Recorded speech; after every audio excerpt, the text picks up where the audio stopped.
എനിക്ക് ഈ യാതൊരു മീഡിയയുടെ അടുത്തും എനിക്ക് സംസാരിക്കേണ്ട ആവശ്യമില്ല. അതായത് ഞാന് തെറ്റൊന്നും ചെയ്തിട്ടില്ല.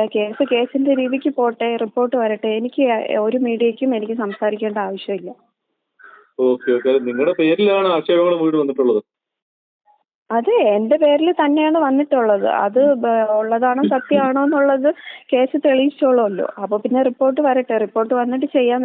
നിങ്ങൾക്ക് കിട്ടേണ്ടത് അയാളുടെ വീട്ടിൽ പോയപ്പോൾ കിട്ടിയിട്ടുണ്ടായിരുന്നല്ലോ. എനിക്കിനി ആരടുത്തും സംസാരിക്കേണ്ട ആവശ്യമില്ല. ആരോഗ്യവാനായ ഒരു ചെറുപ്പക്കാരൻ രാത്രിയിൽ ഉറങ്ങാൻ കിടക്കുകയാണ്. അതും നന്നായി ക്രിക്കറ്റ് കളിക്കുന്നൊരു പയ്യൻ.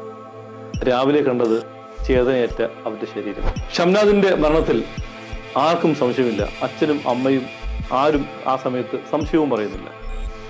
ആചാരങ്ങളോടുകൂടി ഖബറടക്കം ചെയ്യുകയും ചെയ്തു. പിന്നീട് എപ്പോഴോ അവർക്ക് ചില സംശയങ്ങൾ ഉണ്ടാവുന്നു. മകൻ മരിച്ചത് സ്വാഭാവികമല്ല, അതാരോ കൊലപ്പെടുത്തിയതാണെന്ന്. ഷംനാദിൻ്റെത് ഒരു കൊലപാതകമാണെങ്കിൽ അതാര്, എന്തിന് ഷംനാദിനെ കൊന്നു? ഷംനാദിന്റെ മരണത്തിന് ദുരൂഹതകൾ തേടി ഞങ്ങൾ അങ്ങോട്ടേക്ക് പോവുകയാണ്, ഷംനാദിന്റെ ആ വീട്ടിലേക്ക്. ഷംനാദിന്റെ മരണം, മകന്റെ മരണത്തിൽ ദുരൂഹതയുണ്ടെന്ന് എപ്പോഴാണ് തോന്നിയത്? മരിച്ച് ഒരു 2 ദിവസം കഴിഞ്ഞതിന് ശേഷമാണ് ഈ സംഭവങ്ങൾ നമ്മൾ അറിയുന്നത്. എന്തൊക്കെയാണ് അറിഞ്ഞ കാര്യം? ഇത് അറിഞ്ഞത് കാര്യം എന്ന് പറഞ്ഞു കഴിഞ്ഞാൽ ഇവള് പിന്നെ നേരത്തെ ഒരു വിഷയങ്ങൾ ഉണ്ടായിരുന്നു ഇവർ തമ്മിൽ. പക്ഷെ നമ്മളാട്ടെ അവൻ പറഞ്ഞിട്ടുമില്ല, ഒരു കാര്യം നമ്മളായിട്ട് ബന്ധപ്പെടാനുള്ള ഒരു ഇതും അറിഞ്ഞിട്ടില്ല, പറയേയില്ല. അപ്പോൾ ആ രീതിയിൽ ആയതുകൊണ്ടാണ് ഇവൻ ഇങ്ങനെ ഈ രീതിയിൽ വമ്മട്ടൊന്നും മാനക്കെടുത്തണ്ട എന്നുള്ള രീതിയിൽ പറഞ്ഞത്. അപ്പോൾ അങ്ങനെ ഒരു പ്രശ്നത്തിലായിരുന്ന സമയത്താണ് ഇവ ഒരു തെളിവ് കണ്ടുപിടിച്ച് അങ്ങനെ അതിനെ പറ്റിയുള്ള പ്രശ്നങ്ങളാണ് ആയിരുന്നത്. ഈ മരിച്ചതിന്റെ കാര്യം എന്ന് പറഞ്ഞു കഴിഞ്ഞാൽ ഇവന് ആയിട്ട് വേറെയും പലപേരുള്ള ഇവളുമായിട്ട് പലപേരും ബന്ധങ്ങളുണ്ടായിരുന്നു ഈ എന്ന്. ഷംനാദിന്റെ ഭാര്യയും വേറെ പലവരായിട്ടുള്ള ഒരു രീതിയിലായിരുന്നു എന്നാണ് ഒരു തോന്നുന്നത്. അതുകൊണ്ടാണ് ഞങ്ങൾക്ക് ഈ സംശയം. ഈ മരണത്തിൽ വേറെ അവനക്ക് ഒരു അസുഖമോ ഒന്നും ഇല്ലായിരുന്നു. ഒരുപാട് ദുർഗത ഉണ്ട്. എന്റെ പിള്ളയ ഇവളെ കൊന്നത് അന്ന ഈ ഷെമി എന്ന് പറയുന്ന ഇവന്റെ ഭാര്യ കൊന്നത് തന്നെ. അങ്ങനെ കൊല്ലണമെങ്കിൽ എന്തെങ്കിലും കാരണം കാണുമല്ലോ, അതെന്തായിരിക്കും കാരണം? ഇതാണ് ഈ കാരണം. ഈ 2 പേരും ഇവിടെ പല പേരും ഉള്ള ഒരു ബന്ധമുള്ളതുകൊണ്ട് ഇവിടെ ഒരു പയ്യൻ വന്നുകൊണ്ടിരുന്നു. പക്ഷെ അത് ഇവൻ കണ്ടുപിടിച്ചതിൻ്റെ ഇതില്ല. കാരണം ഇത്രയും കൂടുതൽ ഇവന് 3 മണി 3:30 മണിയാകുമ്പോൾ ഇവൻ കയറി കിടന്നതിന് ശേഷമാണ് ഈ മരണം സംഭവിച്ചത്. ഒരു പായസവും കുടിച്ച് വീട്ടിൻ്റെ അകത്തുനിന്ന് 3 മണിക്ക് ശേഷം, രാത്രി 3 മണിക്ക് ശേഷം ഒരു ഗ്ലാസ് പായസം കൊണ്ട് കൊടുത്ത് പായസം കുടിച്ചു. രാവിലെ ഞാൻ 6:30 മണിക്ക് ഞാൻ അവിടെ പോയി വണ്ടി എടുക്കുന്നു, എൻ്റെ കയ്യിൽ പറഞ്ഞിട്ടില്ല. ഈ 6:30 മണിക്ക് ഇക്ക വണ്ടി ഈ ഷംനാദിന്റെ വീട്ടിൽ പോകുമ്പോൾ മകൻ അകത്ത് മരിച്ചു കിടക്കുന്നു. എന്നിട്ട് പോലും എൻ്റെ കയ്യിൽ പറഞ്ഞിട്ടില്ല.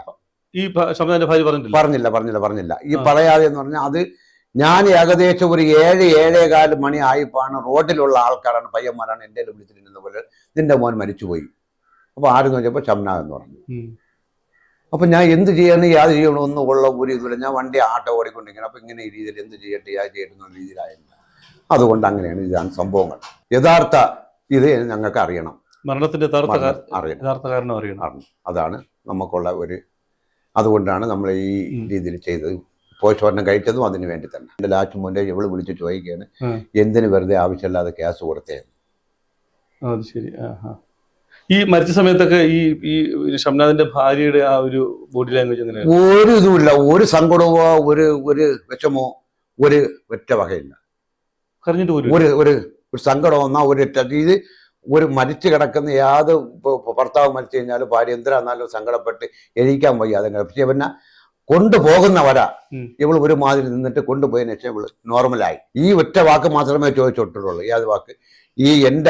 എനിക്ക് ഞാൻ എന്തെങ്കിലും തെറ്റ് ചെയ്തിട്ടുണ്ടെങ്കിൽ എനിക്ക് മാപ്പ് തരണം, അല്ലാതെ എന്റെ പിള്ളയെ ഒറ്റയ്ക്ക് ഇട്ടിട്ട് പോയണ എന്നുള്ള ഒരു ചോദ്യം പോലും ചോദിച്ചിട്ട്. ഭാര്യ എന്ത് പറഞ്ഞു? ഞാൻ എന്തെങ്കിലും തെറ്റ് ചെയ്തിട്ടെങ്കിൽ എനിക്ക് മാപ്പ് തരണോ, വിഷം കൊടുത്തോ അല്ലേ ഈ ശ്വാസം മുട്ടിച്ചു കൊന്നോ എന്നുള്ള ഒരു ഇതിലാണ് ഇരിക്കുന്നത്. അങ്ങനെയാണ് ഇവന്റെ കൈയും കാലും ഇങ്ങനെയാണ് ഇരുന്നത്. അതുകൊണ്ടാണ് ആ രീതിയിലാണ്. കൈകൾ നിവർന്നിരുന്ന് കാലും നിവർന്നിരുന്നു. അതുകൊണ്ടാണ്. പക്ഷെ അത് നമ്മൾ കണ്ടിട്ടില്ല, കണ്ട പയ്യന്മാരാണ് പറഞ്ഞത്. അപ്പൊ ഈ പോലീസിന്റെ ഭാഗത്ത് നിന്ന് എങ്ങനെ ഉണ്ടായിരുന്ന ഒരു ഇടപെടൽ? നിയമ പോലീസ് ഈ കേസുമായി ബന്ധപ്പെട്ട് അവർ നല്ല വൃത്തിയാ ഇതിനു വേണ്ടി ഞങ്ങളെ കൂടെ നല്ല വൃത്തിയാ സഹകരിച്ചു. അവരിത്രയും പിന്നെ സ്പീഡ് കാണിച്ചാലാണ് ഇത്രയും പെട്ടെന്ന് ഇത് ചെയ്യാനുള്ള പോസ്റ്റ്മോർട്ടം ചെയ്യാനുള്ള രീതിയിൽ. മരുമകളെയും മരുമകളുടെ കാമുകനെയും സംശയമുണ്ടെന്ന് പറഞ്ഞാണ് പോലീസിൽ പരാതി കൊടുത്തത്. ഇവരെ പോലീസ് അവിടെ വിളിച്ചു വരുത്തി ക്വസ്റ്റ്യൻ ചെയ്യുമോ? ക്വസ്റ്റ്യൻ ചെയ്തു. അപ്പൊ എന്ത് പറഞ്ഞിട്ട് അറിഞ്ഞത്? എന്ത് പറഞ്ഞെന്ന് പറഞ്ഞു കഴിഞ്ഞാൽ ഈ പയ്യൻ പറഞ്ഞെന്ന്, ഞാൻ മരിച്ച സമയത്ത് ഈ പയ്യൻ എന്റെ മകൻ മരിച്ചതിന്റെ അന്ന് യമാൻ്റെ അകത്തുണ്ടായിരുന്നു എന്ന് പറഞ്ഞു. അങ്ങനെ പറഞ്ഞു. അതായത് ഷംനാദ് മരിക്കുന്നത് അവൻ കണ്ടുകൊണ്ടിരുന്നു എന്നാണ്. എന്നിട്ട് ഞാൻ കൊന്നിട്ടില്ല എന്ന് അവൻ അവിടെ സ്റ്റേഷനിൽ പറഞ്ഞു. കൈയും കാലൊക്കെ ഇങ്ങനെയാണ് കിടന്നെന്ന് അടുത്തുള്ള റോട്ടിലുള്ള പയ്യന്മാര് പറയാണ്.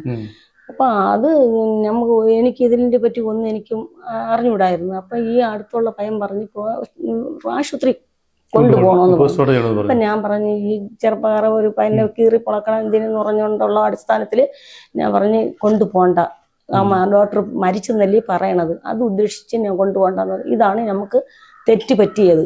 പക്ഷേ അന്നത് പറഞ്ഞ അവത്ത പറ്റിയത്. പോസ്റ്റ്മോർട്ടം ചെയ്തെന്നുണ്ടെങ്കിൽ നമ്മൾ ഇന്ന് ഇത്രയും ഇത് പാടില്ല, പ്രയാസവും പെടില്ല. ഇത് പറയുമ്പോഴേ ഈ മരുമകളുടെ ഒരു സംസാരം അവൾക്ക് ഒരു ഇതുമില്ല. അവള് കരച്ചലോ വിറച്ചലോ ഒന്നുമില്ല. അവള് നീറ്റാണ്.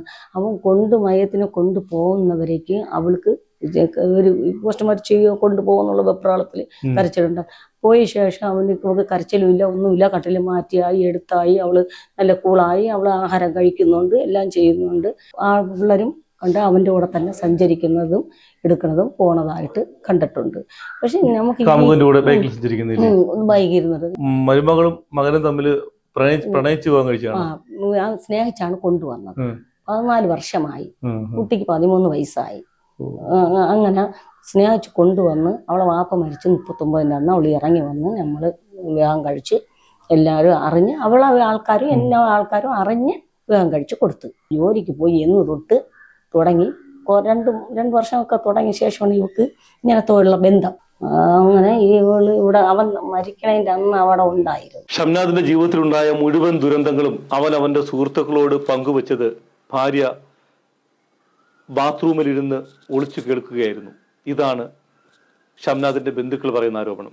അന്നാ മരണം നടന്ന ദിവസം രാത്രിയിൽ ഷംനാദും കൂട്ടുകാരും ഇവിടെ ഇരുന്നാണ് കാര്യങ്ങളൊക്കെ സംസാരിച്ചത്.